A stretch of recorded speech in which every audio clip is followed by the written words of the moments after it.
Chaque été, lorsqu'une nuit claire, ceux qui lèvent les yeux vers le ciel aperçoivent une rivière d'étoiles traversant la voûte céleste. En Orient, une ancienne légende y est rattachée. On raconte que, sur les deux rives de cette voie lactée, vivent deux amoureux. Séparés par le destin, ils ne peuvent se retrouver qu'une fois par an. Ce soir, franchissons ensemble les étoiles pour plonger dans cette histoire gravée dans le firmament. Elle s'appelle Zhinyu, la tisserande, petite fille de l'empereur céleste. Elle est aussi la déesse des nuages et des lumières du ciel. Chaque jour, elle tisse dans le balai céleste, pas de simple étoffe, mais la brume de l'aube, les nuées rosées, les traînées d'étoiles. Intelligente et douce, elle vit pourtant dans la solitude. Pour elle, le vaste paradis n'est qu'une cage dorée sans issue. Parfois, elle se tient au bord des nuages, le regard tourné vers la terre. Les champs, les rivières, les oiseaux en vol et la vie libre des humains éveillent en elle une profonde curiosité et un profond désir. Elle rêve de vivre sa propre existence, non dictée par les cieux, mais guidée par son cœur. Très loin dans le monde des humains vit un jeune homme solitaire. On l'appelle Liu Nan, le bouvier. Orphelin depuis l'enfance, son seul compagnon est un vieux bœuf. Mais ce bœuf n'est pas ordinaire. On dit qu'il comprend les pensées humaines, qu'il était autrefois l'étoile du bœuf, connu aujourd'hui sous le nom d'Alder, puni et exilé sur Terre pour avoir défié les lois du ciel. Il ne parle jamais, sauf lors des labours, quand son souffle s'élève doucement. Jusqu'au jour où il s'adresse soudain à Liu Nan. « Va au bord du lac. Aujourd'hui, un miracle t'attend. » Surpris, Liu Nan n'hésite pourtant pas. Il a toujours eu confiance en son vieux compagnon.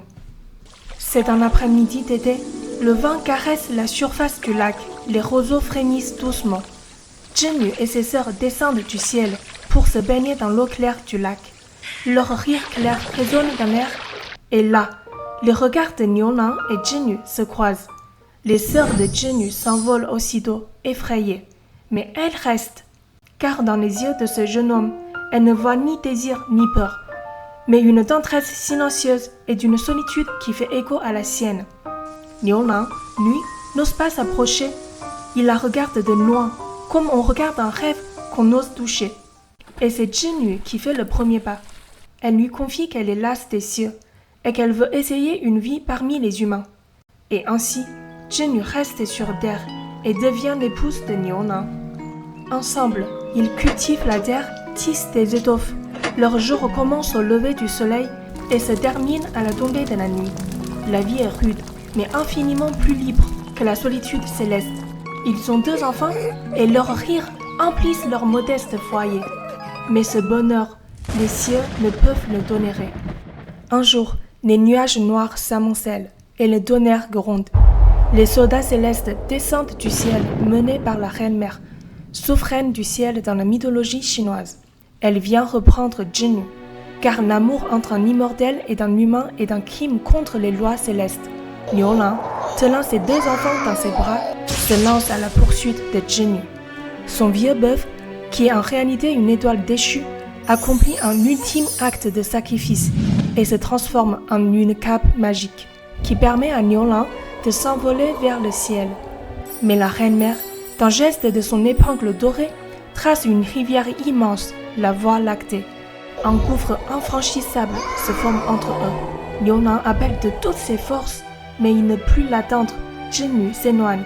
Les enfants pleurent sans fin.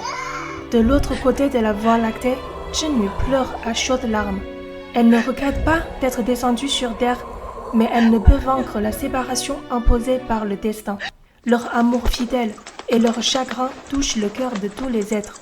Des milliers de pieds arrivent des quatre coins du monde et forment un pont vivant au-dessus du fleuve d'étoiles. La reine-mère est enfin émue. Elle dit « Puisque vos cœurs sont si sincères, alors soit, une fois par an, vous pourrez vous retrouver. » Depuis ce jour, chaque année, le 7e soir du 7e mois lunaire, Zhinyu et Liu Nan se rejoignent sur le pont des Pies. Leur histoire devient l'une des plus belles légendes d'amour de la Chine.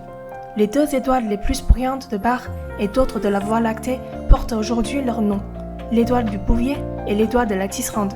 Chaque année, au 7e jour du 7e mois lunaire, a lieu la fête de Qixi, le festival des amoureux en Chine.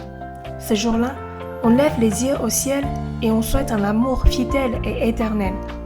Depuis des siècles, des amoureux se retrouvent au bord des ponts, aux fenêtres, sous les arbres et murmurent cette promesse d'une voix douce. Peu importe le temps, je t'attendrai. Et voilà, c'est ainsi que la Voie lactée est devenue le symbole de cet amour éternel. Chaque année, à la fête de Qixi, on se souvient de Niunan et Zhinu et de leurs promesses.